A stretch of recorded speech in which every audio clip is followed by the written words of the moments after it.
सलोनी एक डिब्बे में गाजर का हलवा पैक करते हुए अपने आप से कहती है, गाजर का हलवा मैं शाम को अपनी दोनों देवरानियों को देने जाऊंगी। नए साल की शुरुआत में कम से कम उन्हें एक बार तो देख ही लूं। ऐसा सोचकर सलोनी घर के बाकी के काम निपटा लेती है। जिसके बाद जब शाम होती है तो वो गाजर के हलवे का डिब्बा अपने देवरानियों को देने के लिए निकल पड़ती है। लेकिन जैसे ही वो उनके घर पहुंच रही है, उसके दोनों देवरानियां डिस्को जाने के लिए काम में निकल जाती हैं।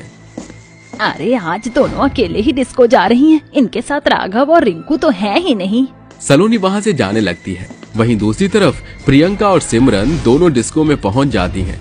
डिस्को में वो दोनों खूब एंजॉय करती हैं और अपना नया साल सेलिब्रेट करने लगती हैं। लेकिन उन दोनों को अकेला देखकर फिर से कुछ लड़के उनके पास आकर खड़े हो जाते हैं और उन्हें छेड़ने लगते हैं।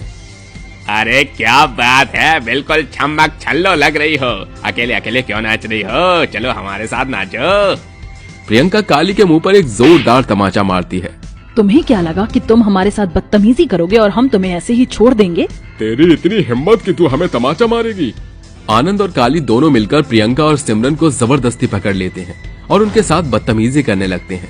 तभी वहां पर सलोनी पुलिस को लेकर पहुंच जाती है और उन्हें गिरफ्तार करवा देती है। सलोनी को देखते ही प्रियंका और सिमरन उसके गले लग जाती हैं और रोने लगती हैं। चिंता मत करो, अब तुम्हें ये दोनों कुछ नहीं करेंगे। दीदी हमें माफ कर दो, हमसे बहुत बड़ी गलती हो गई। हमने आपके साथ इतना बुरा बर्ताव किया, उसके बाद भी आपने हमारी मदद की। हो सके तो हम दोनों को माफ कर देना। अरे देर आए दुरुस्त आए, जो हुआ उसे भूल जा और नए साल पर एक नई शुरुआत करो।